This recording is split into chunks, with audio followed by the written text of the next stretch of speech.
Hello, I'm Yvonne from Somerset Libraries and my friend Archie, and we'd like to welcome you to episode 10 of Taunton Library Gardening Club. Today we're going to have a look at how the vegetable plot is doing, but first I'm going to plant a clematis.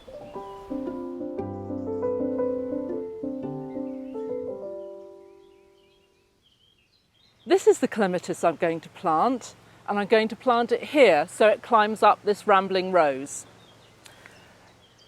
This rambler is quite unusual in that it's a repeat flowering rambler. It's a variety called Malvern Hills and has pretty yellow flowers. And it does repeat flower and it does have a second flush, but the second flush of flowers is never quite as good as the first. So I'm going to plant this clematis here, which flowers from July to September, just as the rose is going over, so it'll add a bit more interest here. Just digging the hole for the clematis. Needs to be quite a bit bigger than the pot to give it a bit of room to grow.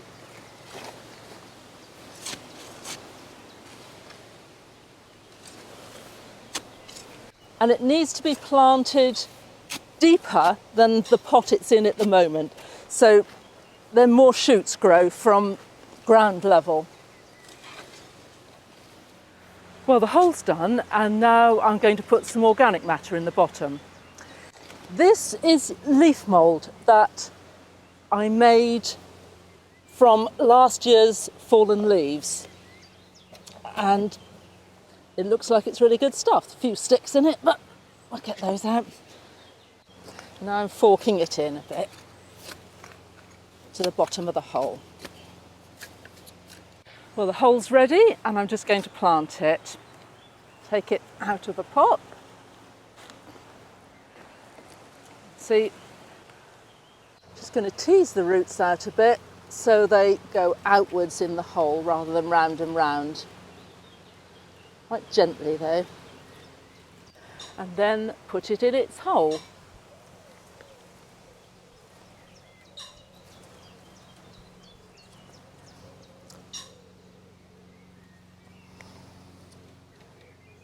And backfill with the soil.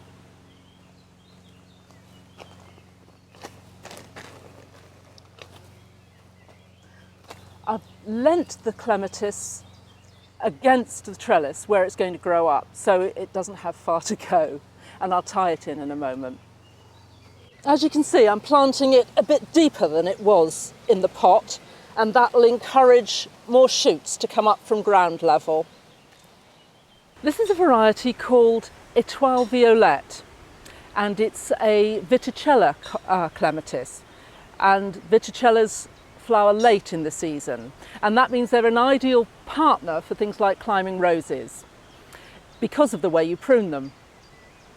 In February they cut down almost to ground level, just to a couple of healthy buds, and then they come up fresh again that year and they flower on that year's growth. So they never have opportunity to choke whatever they're climbing up. Well, I've just finished planting it and firmed it in, and now I'm just watering. Now this clematis should produce some lovely juicy shoots, just right for slugs. So I'm going to put a beer trap next to it to see if I can get them.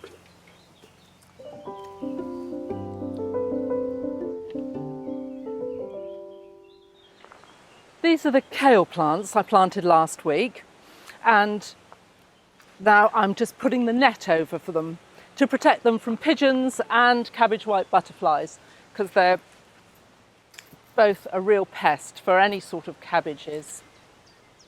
You'll see that the outside leaves, some of them have gone quite yellow and dying off, but that's quite normal because it's a bit of a shock for them when they get planted out.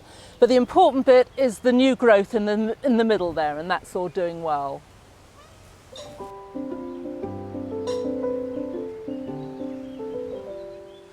Well, here are the French beans, and they're doing well, and we've eaten quite a few already. But as you can see, they're reaching the top of the supports now. So what I'm going to do is pinch out the growing tips. That will make them bush out, more side shoots, more flowers, and therefore more beans, and it stops it just growing too tall.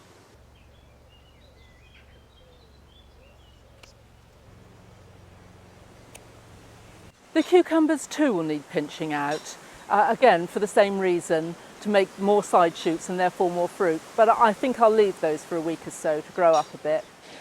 We've got lots of baby courgettes coming here. They're easy to see because it's a yellow variety. It's called goldmine. And the fruits form behind the female flowers. You might have lots of male flowers that don't have a fruit behind them, but they're needed for pollination, so don't take them off. Well, that's all for now, and thank you for watching. I hope you enjoyed it. Don't forget to let us know what you think via our social media platforms. And I'd also like to remind you that library members have access to full digital copies of all the big gardening magazines. And it's really easy to join the library at the moment online. Just look on our website for details. Well, that's goodbye for now, and we'll see you soon.